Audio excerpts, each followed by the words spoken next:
Assalamualaikum warahmatullahi wabarakatuh. Perkenalkan, nama saya Nur Fajreta Mami. Pada kesempatan kali ini saya akan mempresentasikan tentang sistem informasi manajemen studi kasus di PT Ruang Raya Indonesia atau Ruang Guru. Oke, jadi Ruang Guru ini dilatar belakangi oleh pada abad ke-21 UNESCO melalui jurnal The International Commission on Education for the 21st Century merekomendasikan pendidikan yang berkelanjutan atau sumber hidup. Itu dilaksanakan berdasarkan 4 pilar proses pembelajaran, yaitu learning to know, belajar untuk menguasai pengetahuan. Yang kedua, learning to do, belajar untuk mengetahui keterampilan. Yang ketiga, learning to be, belajar untuk mengembangkan diri. Yang keempat, learning to live together, belajar untuk hidup bermasyarakat. Untuk dapat mewujudkan 4 pilar pendidikan di era globalisasi informasi sekarang ini, para guru sebagai agen pembelajaran perlu menguasai dan menerapkan teknologi informasi komunikasi dalam pembelajaran. Menurut Mark J. Rosenberg, yang juga seorang pakar e-learning, dengan berkembangnya penggunaan TIK, ada beberapa pergeseran dalam proses pembelajaran, yaitu dari yang dulunya pelatihan sekarang ke penampilan. Jadi kini siswa tidak hanya menerima pengarahan secara lisan dari guru, tetapi siswa juga dapat melihat dari media yang diberikan oleh guru tentang apa yang harus mereka pelajari atau kerjakan. Kehadiran aplikasi presentasi dan pengolahan multimedia membuat materi pembelajaran untuk siswa semakin menarik dan informatif. Di sini seorang guru juga diharapkan menguasai aplikasi-aplikasi yang berhubungan dengan pembuatan materi pembelajaran. Dan pihak sekolah juga menyediakan sarana untuk mempresentasikan di dalam kelas. Kemudian yang kedua itu dari ruang kelas ke di mana dan kapan saja. Maksudnya itu jadi kehadiran teknologi internet dan berkembangnya sosial media menyebabkan pembelajaran dapat dilakukan di mana saja dan kapan saja. Pergeseran ini memungkinkan guru bisa lebih fleksibel. Selain dilakukan di mana saja dan kapan saja, materi pembelajaran di kelas, seorang guru bisa memanfaatkan internet untuk mendistribusikan materi pembelajaran kepada siswa, sehingga siswa bisa mengakses materi di rumah atau di mana saja melalui internet. Hal ini akan membuat siswa menjadi tidak jenuh dan semangat belajar akan meningkat. Pergeseran dari ruang kelas ke di mana saja dan kapan saja ini melahirkan sebuah pola baru yang disebut e-learning.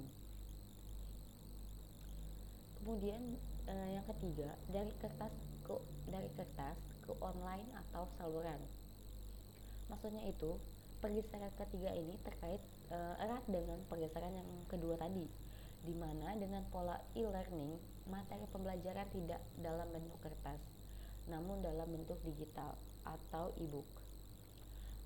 Walaupun demikian, buku tidak akan tergantikan oleh e-book yang sekarang. Tetapi dengan adanya e-book, guru ataupun siswa akan mampu menekan biaya pendidikan yang diperuntukkan untuk membeli buku-buku pelajaran. Kemudian yang keempat, dari fasilitas fisik ke fasilitas jaringan kerja. Pergeseran berikutnya ini terkait dengan semakin berkurangnya fasilitas-fasilitas yang berbentuk fisik seperti papan tulis, buku tulis, dan alat tulis. Fasilitas-fasilitas yang dimiliki oleh internet seperti e-book, email, blog, dan sosial media lainnya juga memiliki peran penting bagi pendidikan di masa kini dan yang akan datang. Dengan adanya pergeseran dalam proses pembelajaran tersebut, terbukalah peluang usaha bisnis dengan memanfaatkan internet untuk menghubungkan interaksi antara guru, siswa at any time and anywhere, di mana saja dan kapan saja. Kemudian selain itu, banyak juga pelajar masa kini yang sulit memahami pelajaran yang dipelajari di sekolah, sehingga sampai di rumah mereka kembali sibuk dengan gadgetnya masing-masing dan melupakan topik pembelajaran yang telah dipelajari sekolah. Oleh karena itu, kebanyakan orang tua menyadari hal tersebut sehingga memberikan pelajaran tambahan bagi anak-anaknya dengan mendaftarkan anak-anaknya ke lembaga-lembaga bimbingan belajar atau bimbel, atau mencari guru-guru les privat. Oke, dengan demikian berkembangnya mobile learning atau e-learning, siswa tidak harus datang ke lokasi bimbel karena mereka bisa belajar kapanpun mereka mau, setiap mereka membawa laptop ataupun smartphone dengan mengakses bimbingan belajar atau bimbel online. Kemudian lahirlah sebuah aplikasi yang bernama Ruang Guru. Ruang Guru adalah perusahaan penyedia layanan pendidikan berbasis teknologi, berbasis learning management system, yang memungkinkan berbagai pemangku kepentingan di bidang pendidikan, yaitu guru, siswa, pemerintah pusat dan daerah, serta orang tua siswa untuk saling berinteraksi di dalam satu platform digital yang komprehensif. Ruang Guru merupakan proses perusahaan teknologi terbesar dan terlengkap di Indonesia yang berfokus pada layanan berbasis pendidikan dan telah memiliki lebih dari 6 juta pengguna serta telah mengelola lebih dari 150.000 guru yang menawarkan jasa di lebih dari 100 bidang pelajaran.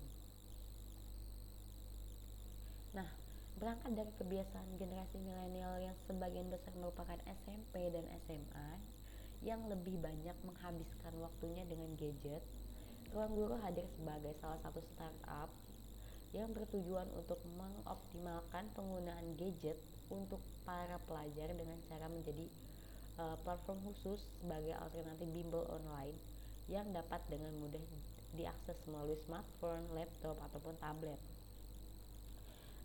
Dengan demikian, semakin berkembangnya mobile learning, siswa tidak harus datang ke lokasi bimbel karena mereka bisa belajar kapanpun mereka mau, setiap mereka membawa laptop ataupun smartphone dengan mengakses bimbingan belajar online. Ruang Guru berkomitmen untuk menjadi mitra bagi pemerintah daerah demi memberikan pendidikan berkualitas melalui sistem manajemen belajar. Ruang Guru juga percaya bahwa teknologi dapat membantu siswa, guru, dan orang tua untuk menjalankan aktivitasnya menjadi lebih efektif dan efisien. Untuk itu, founder dari Ruang Guru bertekad untuk terus mengembangkan layanan-layanan lainnya serta berkolaborasi dengan pihak lain guna mencapai tujuan ini. Kemudian, Ruang Guru memiliki beberapa fitur, yaitu melalui slogannya yaitu belajar apapun dari siapapun. Ruang Guru menyediakan beberapa fitur yang menarik seperti ruang uji. Ruang uji ini membantu siswa untuk mempersiapkan diri menghadapi ujian semester, ujian nasional, SBMPTN, serta guru dalam menghadapi ujian kompetensi guru. Ruang uji ini disertai dengan papan peringkat, pembahasan serta analisis topik sehingga dapat memberikan evaluasi yang komprehensif bagi penggunanya. Kemudian yang kedua ada namanya ruang latihan. Ruang latihan ini memudahkan siswa untuk mengerjakan latihan soal dari berbagai subjek dan topik, serta dilengkapi dengan sistem analisis dan gamifikasi sehingga proses latihan menjadi lebih menarik. Terdapat lebih dari 50.000 bank soal yang bisa diakses secara mudah dan gratis oleh siswa dari berbagai jenjang seperti SD, SMP, hingga SMA. Melalui aplikasi ataupun website, ruang latihan memiliki keunggulan keunggulan dalam memotivasi siswa untuk melatih dan mengasah kemampuan diri secara terus-menerus. Kemudian selanjutnya itu ruang video. Ruang video memungkinkan siswa untuk mendapatkan pengalaman belajar yang lebih seru melalui ribuan video konsep dan pembahasan soal sesuai jenjang pendidikannya. Kemudian yang ketiga ada ruang les. Ruang les merupakan fitur yang menyediakan layanan guru privat terbaik ke rumah, memungkinkan bagi siswa untuk konsultasi belajar secara online melalui smartphone mereka. Siswa dapat memfoto soal-soal sulit yang mereka hadapi, kemudian mendiskusikannya dengan menggunakan chat online dengan tutornya melalui fitur ruang les online. Nah, jadi kesimpulannya, ruang guru bukan hanya hadir sebagai sebuah bisnis, tetapi bertujuan untuk meningkatkan kualitas guru dengan menciptakan lapangan pekerjaan dan tambahan penghasilan bagi guru di Indonesia. Dengan meningkatnya kualitas guru, maka mutu pendidikan di Indonesia juga akan menjadi lebih baik. Oke, seperti quotes dari Bapak Menteri Pendidikan Pak Nadiem Makarim, teknologi hanyalah tools, hanya suatu alat bantu, bukan segalanya. Kualitas pembelajaran dalam kelas, interaksi antara guru dan murid itu adalah esensinya. Sekian dari saya, kurang lebihnya mohon maaf. Wassalamualaikum warahmatullahi wabarakatuh.